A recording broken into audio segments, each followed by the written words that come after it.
Appeal in the 5th District of the State of Florida is now in session. The Honorable Brian D. Lambert, Chief Judge presiding. All persons having business before the court draw near, give attention, and you will be heard. May God save the United States of America, the State of Florida, and this honorable court. Please be seated. We're going to take that paper away from you one of these days and see how you do without it.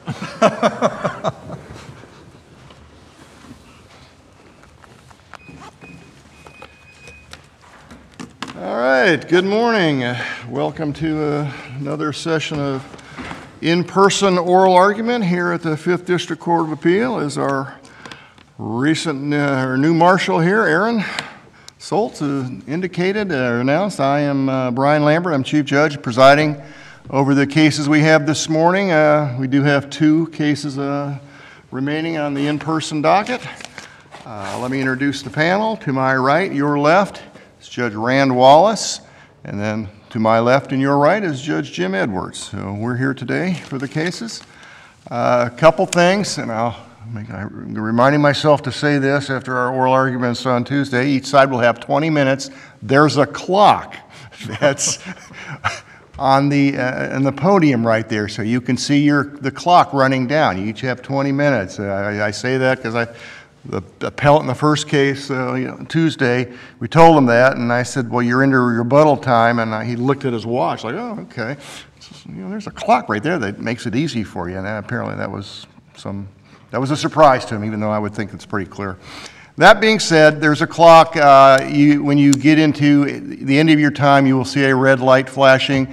As a matter of course, I will reserve 5 minutes for rebuttal for the appellant. You will see a yellow light that flashes when you go into your rebuttal time. You don't have to stop. You can continue on, but it's just giving you the heads up that you are into your rebuttal time. So obviously, the more time you use in your initial argument as an appellant, the less time you'll have to rebut anything that your opposing counsel may say. So use your time as you deem appropriate.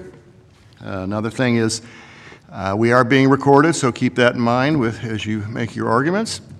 And if you have any type of electronic device, phone, cell phone, or what have you, please place that either in the mute position or turn it off completely so it doesn't interfere with either your argument or your opposing counsel's argument or anything that we may be doing up here on the bench.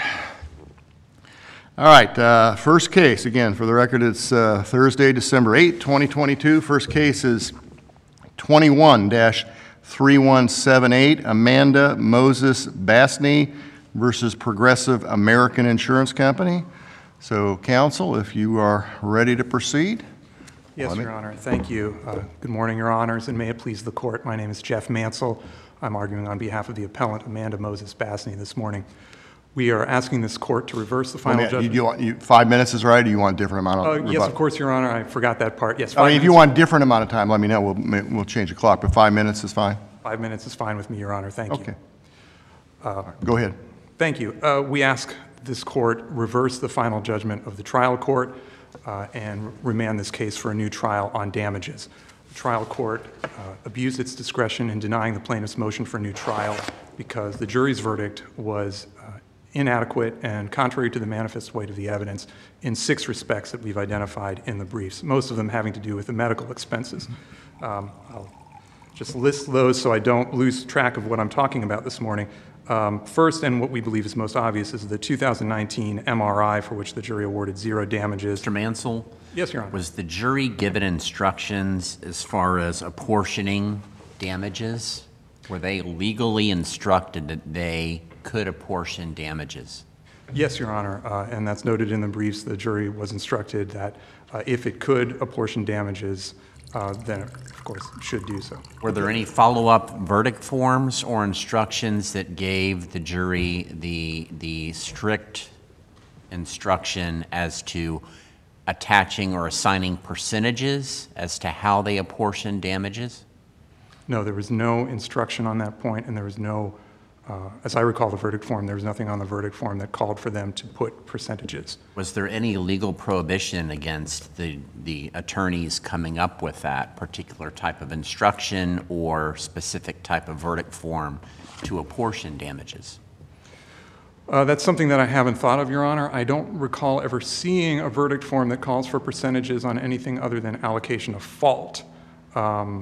I don't know of any prohibition on it, to answer your question most directly. Was there any problem with the instruction that gave the jury the go-ahead to apportion damages? There was nothing wrong with the court's instructions. Okay. It's a standard instruction, actually, isn't it? Yes, they did follow the standard instructions. Okay. And of course, I see where you're going with that, Your Honor, that the jury was free to apportion damages for medical expenses if it could, between what was caused by the motor vehicle accident and what pre-existed the motor vehicle accident. But there's, of course, a limitation on what the jury is allowed to do that's governed by the case law and Section 768.043, and that is that whatever the jury does, it must have a logical relation to the evidence that it received. And in this case, with the bills that we have identified in the briefs, we believe that that logical relation is lacking and that the jury had to have gone somewhere beyond the evidence and into the realm of speculation and conjecture. Well, there was conflicting evidence, too. It wasn't all one-sided, right? The appellee had their competing experts that evaluated the history of prior soft tissue injuries as well. And the jury is also instructed you can use, I believe, you can use your common sense. Even if they're not medical experts, they can evaluate the evidence and they can come to a conclusion applying, among other things, their common sense to reach a verdict. Is that correct? All of that is true, Your Honor, but that, I think, brings us to where the actual disputes were in the case and where the different parties disagree on how we begin the analysis. So Progressive's suggestion, as I take it from their briefs, is that you begin the analysis with, well, the jury could have just completely disbelieved the plaintiff's testimony and her treating doctor's testimony and gone completely with Progressive and found that there was no injury or that there was soft tissue injury or that there was a temporary aggravation of a pre-existing condition. But those contentions were necessarily rejected when the jury found for the plaintiff on the neck surgery specifically. And since you, Your Honor, Judge Wallace, reminded me of the jury instructions, the jury was also instructed that in order to award any damages for any of these surgeries or any of the damages that the plaintiff claimed, it had to find but-for causation. It could not award damages for the neck surgery without finding that the neck surgery would not have occurred but for this motor vehicle accident. So the argument from Progressive is, well, you know, there was plenty of expert testimony from Progressive that this accident only produced a temporary exacerbation, muscle strain, fiber tears, things that would resolve within weeks or months. And the jury had to necessarily reject that evidence and reject that contention because if it had accepted it, muscle strains and fiber tears don't lead to a cervical fusion and discectomy 3 years down the line. There was absolutely no evidence in the record that a temporary exacerbation like that could have caused that surgery, could have led to that surgery. Wasn't there evidence that your client admitted to having a permanent injury that predated the 2016 motor vehicle accident? There was a request for admission, and that was, I believe the box was checked, admitted on that. But what was lacking was any evidence that tied whatever that pre-existing condition was to the surgery that she had. And this is, again, I think you're hemming me into where the core of the dispute is in this case. To determine whether the jury has based its verdict on a rational view of the evidence, you have to look at what was really contested at trial. And there was no evidence from the defendant or even argument from the defendant that that the surgery could be apportioned somehow between what was caused in the accident and what was pre-existing. The evidence from the defendant was there is simply no injury here. So if we agree with that argument, that would increase the verdict by what? By how much money? Well, we have not asked for an additor. We've asked for a new trial on damages, Your Honor. But I think that at least the verdict would have to be increased to account for the full surgical bill of Dr. Freeman. So Dr. Freeman's bill was $17,742. Defendant's experts said no, there should have been $14,000 something. The jury awarded $8,000. So your scenario here, the verdict should be would be increased, or should have been at least $9,742 more. I think, Your Honor, On that one issue, I get you got all kinds of things that you're talking about in your brief, but so I follow what you're saying, that's error, that's obviously, you're starting with it, so it must be something that's got your mind working on it. So you think that it should be at least another 7,000 or 9,742? I would say that our position is that the jury should have at least accepted the floor of what Dr. Schneider presented them with. Okay. Because I think, again, this gets to, like, where do we start with this? We have to start with the jury accepted that, but for the accident, she would not have had any neck surgery at all. That has to be viewed in the light most favorable to the plaintiff as the verdict winner. I think we have to be reasonable about this and acknowledge that the jury was asking to see Dr. Schneider's numbers and was denied the opportunity to see them, so they were at least going to credit somewhat the numbers that he was giving them, but they departed significantly downward from them. Was there testimony from one of the defense experts that the surgery was unrelated to the accident? Yes, there was. Okay. So the jury could have accepted that, but of course they did not. And Dr. Schneider, I mean, I believe the context of his opinion was that amount that he provided was reasonable, would be a reasonable amount for that type of surgery, correct? Correct, Your Honor. Okay. So there wasn't any prohibition from the jury going underneath that number, at least from the evidence that was actually presented in the trial. There was nothing about, you can't go underneath Dr. Schneider's number, period, end of discussion. I think under these circumstances, no, they could not have gone underneath his number because there was... My point is, there was nobody in the trial that said, jury, you absolutely cannot go underneath that number. I understand that's your position now, that that was the reasonable floor, but that was not clearly communicated to the jury during the trial. Is that correct? It's correct that nobody instructed the jury never to go below that number, but I don't think... Did anybody argue to the jury never to go underneath that number? I don't remember, frankly, Your Honor. I don't remember if plaintiff's counsel argued in closing that Dr. Schneider's number was a floor. I would just submit that from an evidentiary standpoint, it was the floor. Well, let me ask you this. So you have this standard instruction, and I get it. I mean, I was certainly was involved in many, many trials, this motor vehicle accident trials, as a lawyer and as a judge. So you have this scenario where the jury says, okay, you can apportion if you can and just award damages for the aggravation part, but if you can't, award the full amount under the, for the injury. Did anybody at the end of all the evidence, I mean, if I'm gleaning from what you're talking about today and in your briefs, you're saying, look, it appears they may have apportioned, but there's no way they could have apportioned it. There's no, there wasn't anything presented from the other side saying, here's how you apportion it. So you're saying this is just kind of speculative, that there's no evidentiary basis for them to have done their apportionment.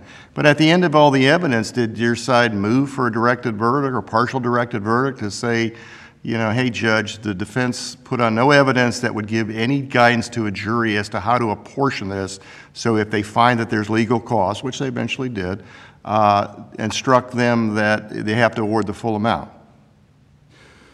Because by not doing that, you basically, we're now, after the fact, criticizing the jury for doing something that they may have legitimately thought they were given permission to do by the instruction, and there was nothing from the judge saying, well, okay, you can't do this. Now that the evidence is all done, I've ruled this, so go forward, and if you find legal cause, you have to give all the reasonable damage. You follow what I'm saying? I follow what you're saying, Your Honor, absolutely, but I think that would have really been impossible in this case to do that because for a lot of the items of damages, and it was a well-itemized verdict form, there certainly were ways to permissibly apportion it between injuries, between exacerbation or aggravation and new injuries. It's just that, on the bills that we're contesting now, for some of them there simply was no way to apportion that. And I think the clearest example is the 2019 MRI. There is no way to say that we find for the plaintiff that, but for this accident, this surgery wouldn't have happened, but the MRI that gave the surgeon the information he needed to do the surgery was not recoverable, or that the reasonable amount was $0. For instance, the chiropractic care, that can be apportioned because the chiropractic care went to the back injury, which the jury found was not related, and to the neck injury, which the jury found was related. So I understand what Your Honor is saying, but my answer to that is twofold. One, I don't think it was possible to delineate, to hem the jury in on what it was allowed to do when it certainly was allowed to divide, to some extent, some of the bills. And the second thing is that there is no requirement in the case law for a plaintiff to preserve this issue by asking for that kind of limitation. And I go to the cases we cited. They are a little bit on the older side, but never been called into question. Allen versus Powell, Citizens Insurance versus Harris. These are the cases from the Supreme Court in the 1940s, which were essentially codified in the additor and remitter statute. So I just submit to the court, we're not required to ask for a specific jury instruction, hemming the jury in to certain numbers in order to preserve the issue that the jury's award of damages has to bear a logical relation to the evidence.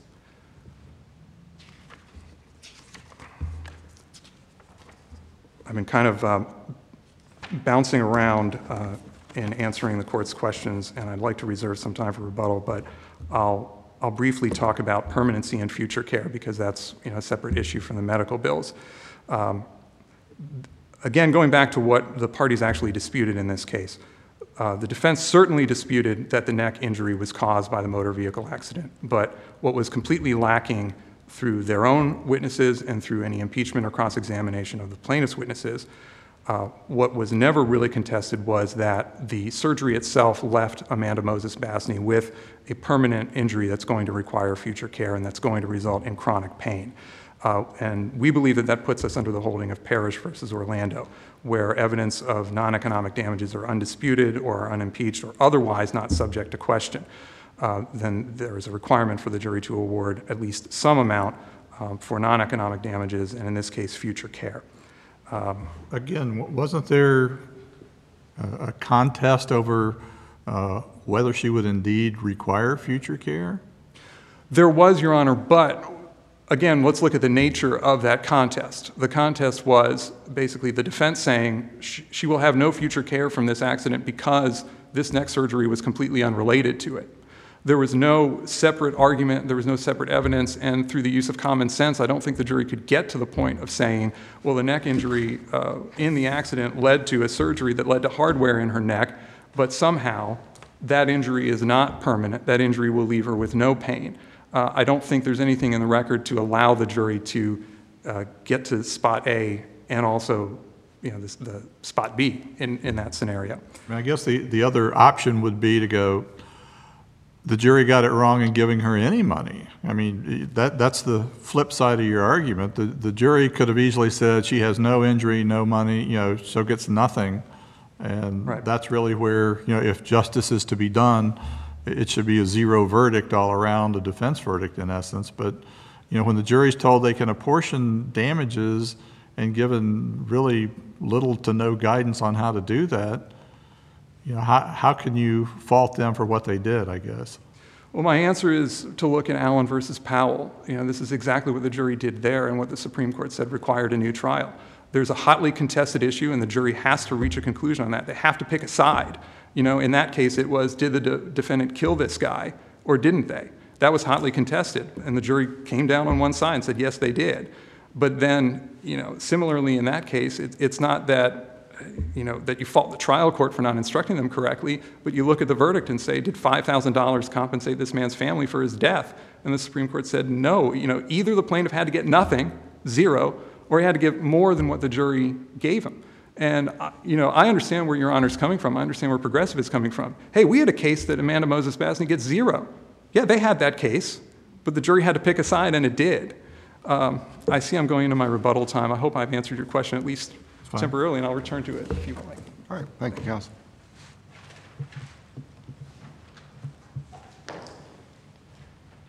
Counsel? Before you start, wasn't it your office that said you want to have a court reporter here? We inquired if one had been ordered or would be provided, and we did not order one, Your Honor.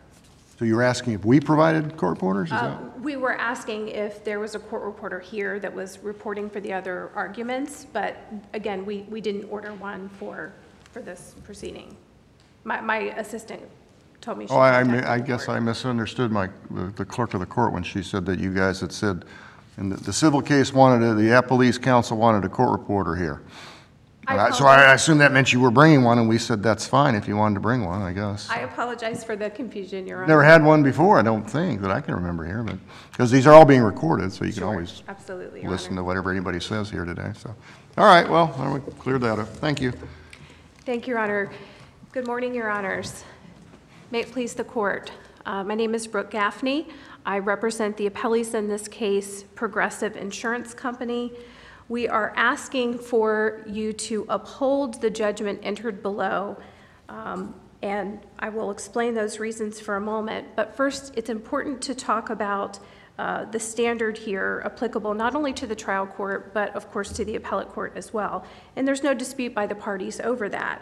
But it's a very high burden, and the arguments, the briefs, plaintiff, or appellant rather, excuse me, has not met that high burden, which is to prove that the trial court clearly abused its discretion. And the trial court— In denying the motion for new trial? I'm sorry, Your Honor? Uses discretion doing what? In denying the motion for new trial, yes, Your Honor. Okay, so you don't think Judge Hodges abused his discretion? I do not think that he abused his discretion in denying her motion for new trial. That's correct. Again, we ask that the court uphold the judgment that was entered below. The trial court, and this is very clear in Florida law, the trial court has a superior vantage point, and they get to observe what transpires during the trial proceedings. They can weigh the credibility of witnesses, testimony, and other evidence that gets admitted in the case. Let me ask you this, counsel. It was difficult for me to make sense of some of the numbers the jury came up with. Have you got an explanation that shows they relied on the evidence and it all ties in very well? I do, Your Honor.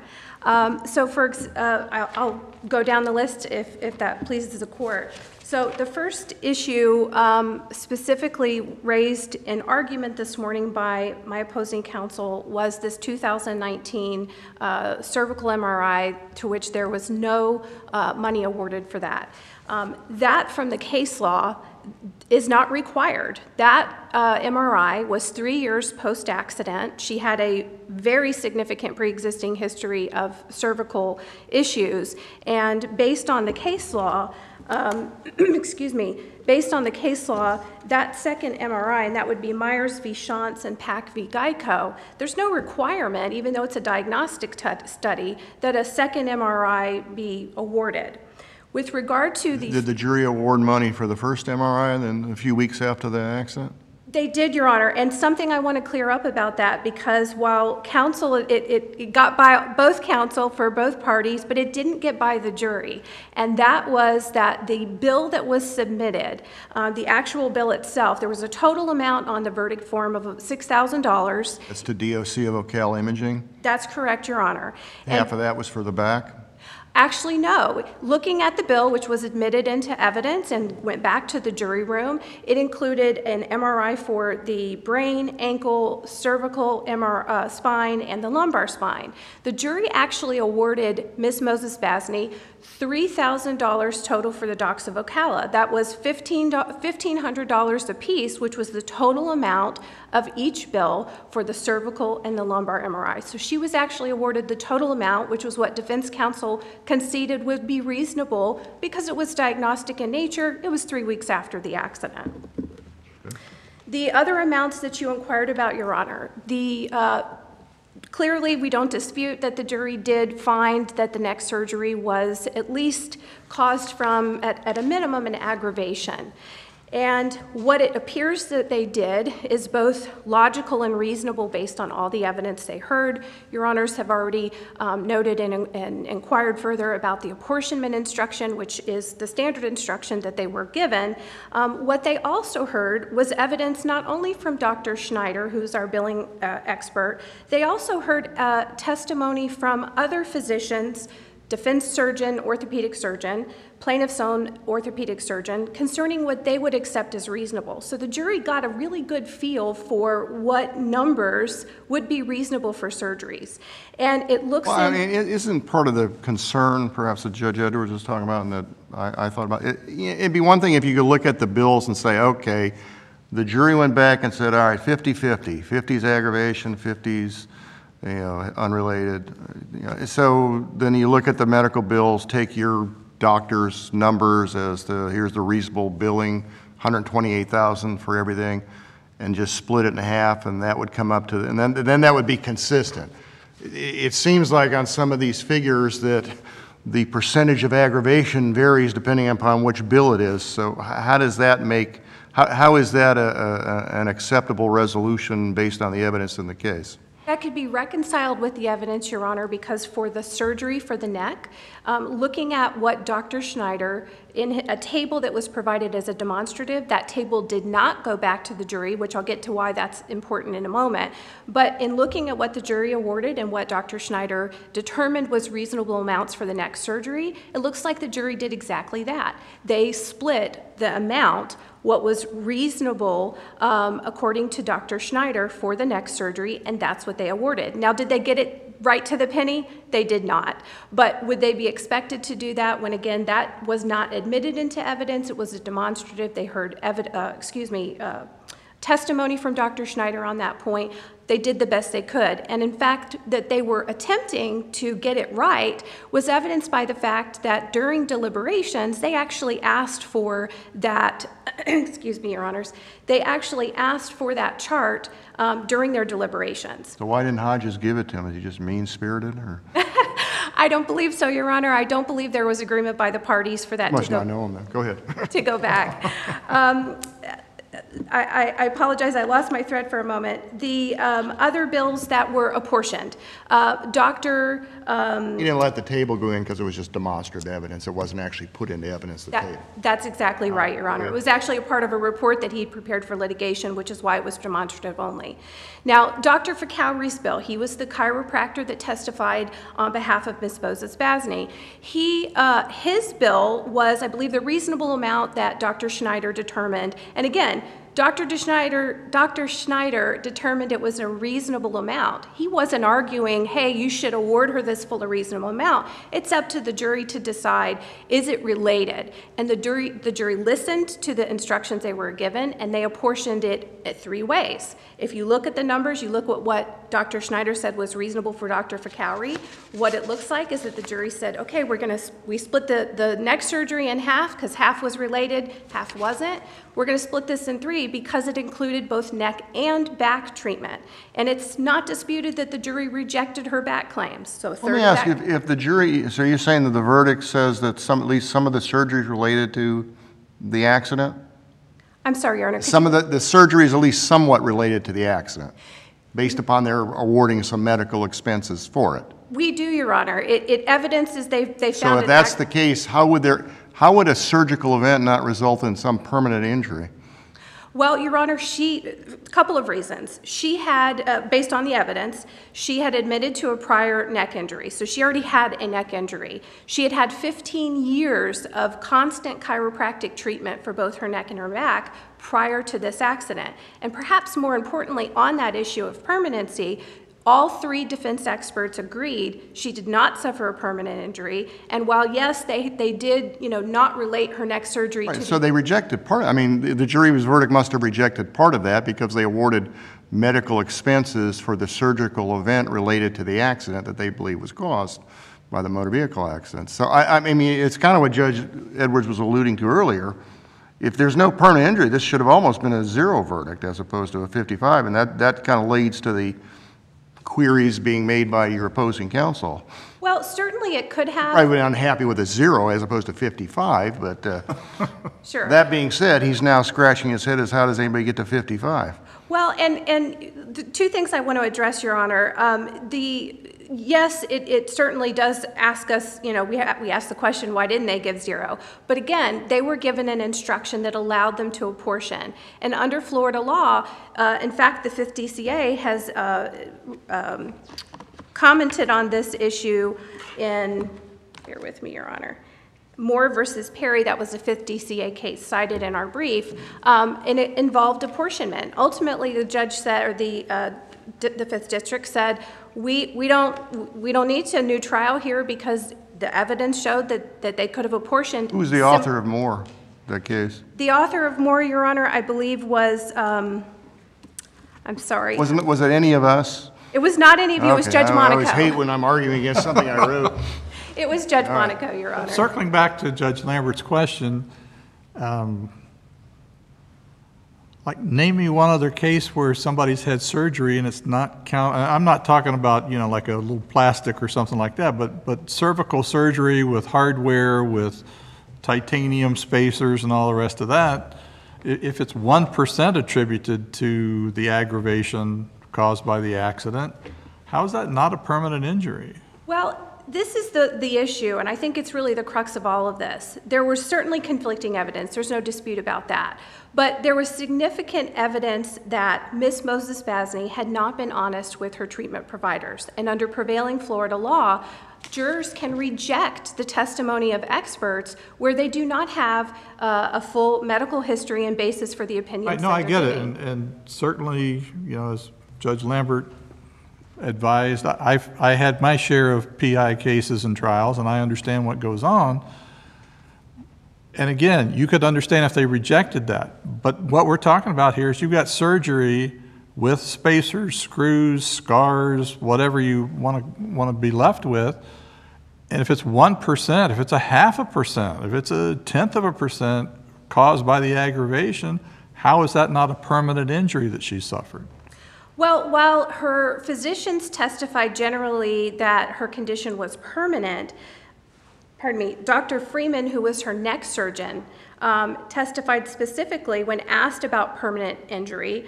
I don't believe they're of any significance. And he went on to testify that she probably had mild chronic neck pain. That would have been less than what she had prior to the accident. Did any of your doctors, your experts testify in the defense's case in chief that this surgery would have occurred anyways? I mean, I guess I can see that. I just don't, if they would have said, look, she's had surgery, she needed surgery, but it's not related to this accident, it's related to her pre-existing condition, and therefore, when the doctors are asked in a trial, they say, well, this is a surgery she would have had, it's unrelated to the accident. And I guess under that scenario, that would perhaps make more sense as to why surgery is not a permanent injury related to the accident here, but is there evidence from, obviously their side says, yes, this is a surgery related to the accident. Does your side, the Dr. Lowell or whoever, say that? So the defense experts all agreed that that the surgery was unrelated, no permanent injury. They did not testify in plaintiff's case in chief at all, and no evidence was offered that, from defense experts that but for she would have had surgery at some point. What evidence the jury did hear, however, was about the pre-existing degenerative condition of her neck. And clearly, the weight of the evidence showed that she had some significant findings on her MRI diagnostic studies for her neck. And one of the defense experts in particular, I think actually both Dr. Lowell, but specifically Dr. Turetsky, who's a very well-qualified neuroradiologist, he explained to the jury what happens when one has a degenerative spine and how that degeneration progresses. So it was certainly reasonable for the jury to determine, well, she may have had surgery at some point. It wasn't, it was only after this accident. We're going to determine that this aggravated her pre-existing condition, and they gave her past medical bills for that procedure.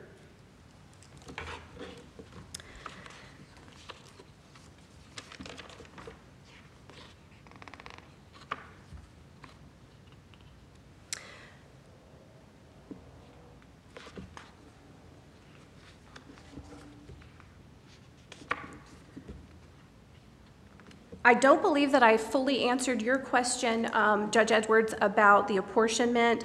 If I did, I apologize. I just don't believe I did. Dr. Fakhouri, his medical bills were approximately $30,000. The reasonable value was approximately $30,000 by Dr. Schneider's opinion.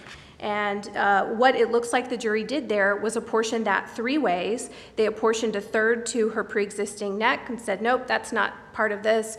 They took out a third for her back because all of her post-accident treatment with Dr. Fakhouri was both for her neck and her back. That's clear in the medical records that did go back to the jury. And then they awarded her a third of that chiropractic treatment, again, related to the accident. It would have been consistent with what was testified to by defense experts that this accident would have, caused a temporary exacerbation or aggravation of her pre-existing condition.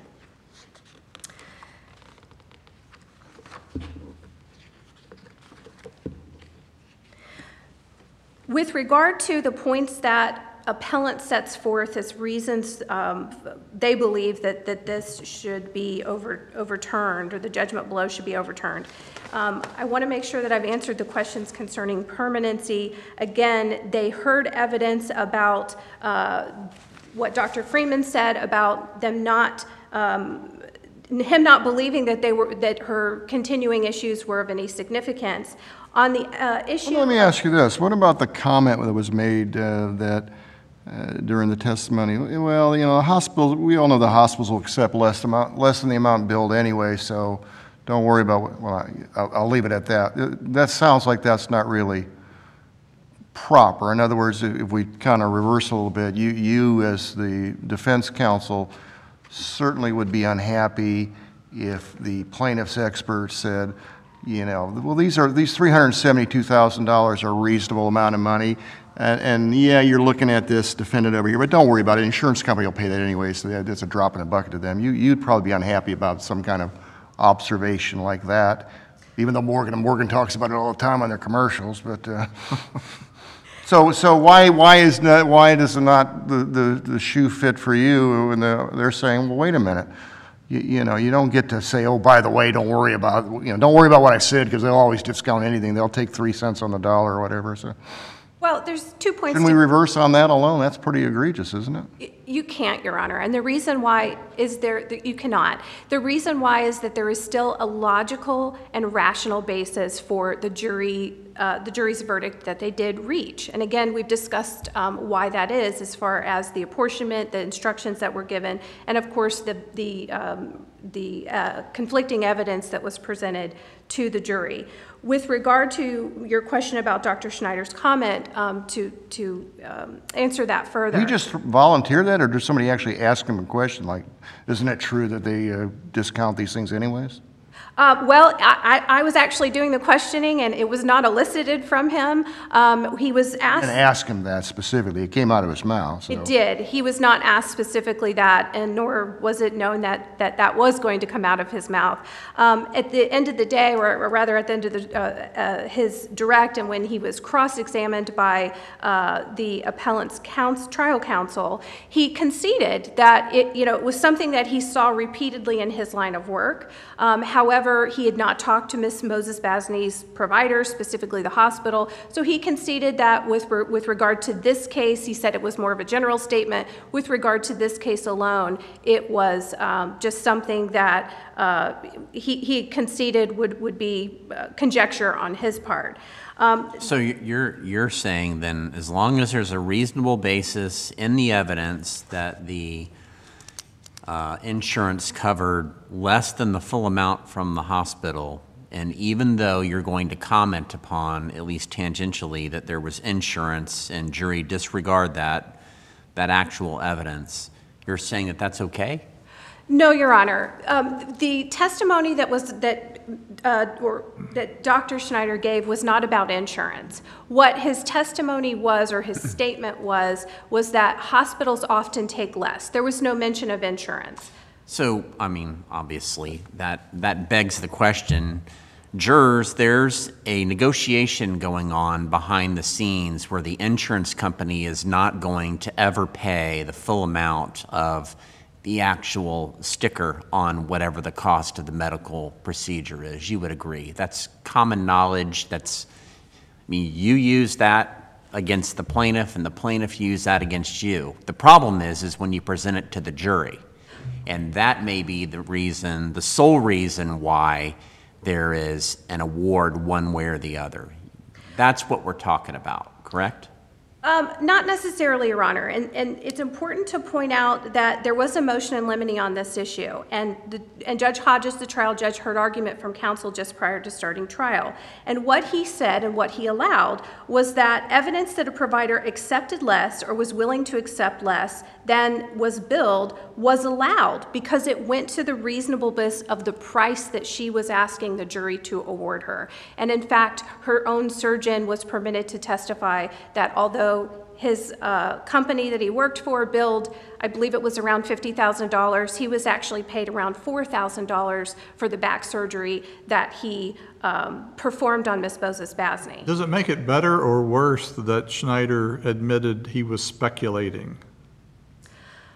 I think it was just an honest statement that it was in the context of her medical providers. In her case, he was speculating, so I think it was just an honest statement on his part. It was an honest statement, but I'm saying, does it make it better or worse that he made the first statement that these folks typically take a discount, and then he says, but for this case, I have no clue. I mean, does that somehow make it better or worse? For you. For you or for them? I mean, it's just the comment in general. I think that it's inconsequential with regard to Dr. Schneider because he had already explained his methodology for coming up with a reasonable amount, and it had nothing to do with what the hospital would agree to. I don't know why it's inconsequential. I mean, if Dr. Schneider says, okay, $128,000 is the reasonable value for all these, and then he makes the honest statement, as you're saying, and oh, by the way, they'll discount these things, and the hospitals will take less anyways, and the jury comes back and gives about half of what his number is, that seems very consequential. The jury might have said, well, that doctor guy, he was the most impressive guy we heard in the whole trial, and he says 128's the floor, for lack of a better term, but they'll even go below that. Hey, and don't worry about it. And there's an objection, the judge overrules it, so they're saying, well, the judge must think that's okay to do that, so they go back and between that and their metaphysical apportionment analysis there, that's out of summary judgment evidence in case law recently. But in any event,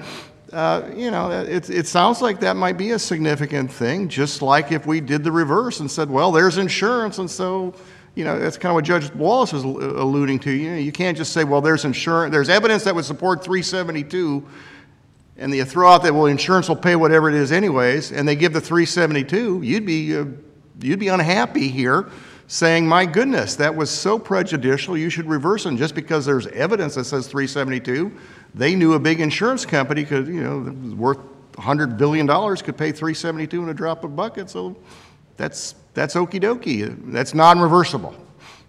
I see I'm out of time, Your Honor. I know. I just want to make sure that I use my vast powers as chief judge to allow you to answer that question. Thank you, Your Honor. I didn't want to respond without making that clear. I was out of time. Blame me. I'm interested. So for purposes of what I believe that your question is with regard to that it was of a concern, there's a couple things that I want to point out. And one of them is, again, the motion in limine and what the judge had allowed. And that was consistent with exactly the statement that Dr. Schneider made. Maybe that's wrong. The second thing I want to point out is something that the Judge Hodges, the trial judge, mentioned when we were arguing the plaintiff's motion for new trial, or the appellant's motion for new trial. And that was pretty much common knowledge, that anyone that's gone to a doctor or hospital that's had a big hospital bill, they know that the hospital is going to accept less than what ultimately... A tough rat hole you're going down, because I think it's common knowledge there's insurance in the whole world too, so... All right, that's right. I've let you go long past your time. So thank you, counsel. Thank you, Your Honor. So you want us to affirm, I assume? We do, and for those reasons, Your Honor. Thank you. All right.